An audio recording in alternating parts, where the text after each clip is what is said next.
UK, big business, we linked up in the UK with them outlaws, no limit forever, and we mash hard, and we stay by the cheddar. We recently reviewed former No Limit Soldier Mac's new album, Son of the City, which comes after 21 plus years in the penitentiary, 23 years over since his last album release. So this is definitely one I was feeling as a big No Limit fan and as a big Mac fan as well, coming from his last two previous efforts, Shell Shocked and World War III. So it's been a long time coming, definitely as a fan wanting to hear some new Mac. And the album, it certainly didn't disappoint. The lyricism that Mac is known for was continued on throughout the album. It had a lot of tight flavors. Just to me, Mac was always a rapper that was slightly a cut above the rest in comparison to a lot at No Limit because of the type of messages that he always had put into his music. And this album, it's still the same. It still has significant messages and tone when it comes to certain tracks. He's speaking from a grown-up perspective. It's not like speaking the same old BS, which he never really did anyway. It shows a lot of growth and maturity for all the years that he spent, you know, in the prison, and you know, the knowledge and stuff is accumulated throughout his life, throughout the years. You can hear displayed on some of the tracks. So we're going to check out some of this review from Mixerr Review.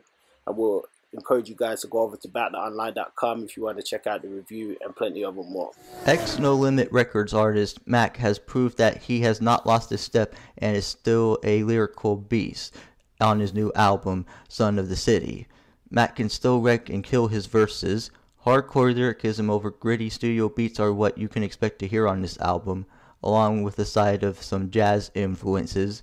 He uses a more jazzy-based influence and a jazzy-based soundscape. Think jazz rap.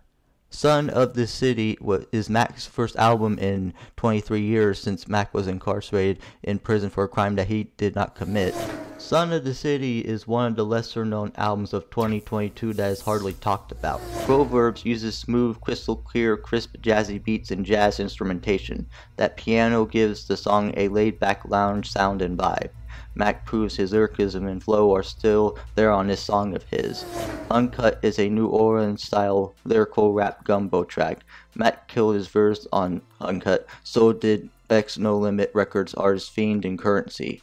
Uncut is one of the standout tracks on his album, along with 21 Summer's Big Easy and I Can't Go.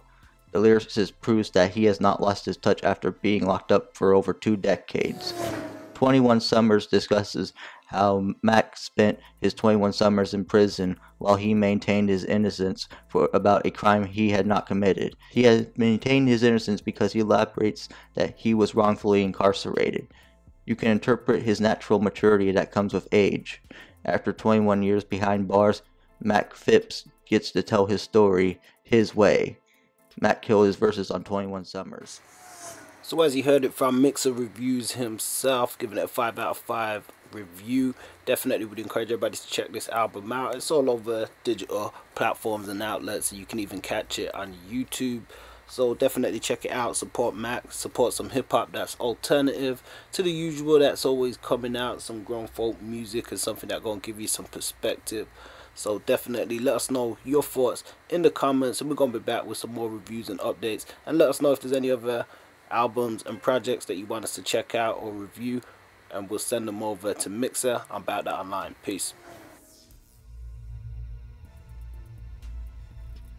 Join us on the line, BoutTheOnline.com, for the hottest UK, US flavor. Don't forget to like, share, subscribe, and hit that notification bell to be updated on new drops and content.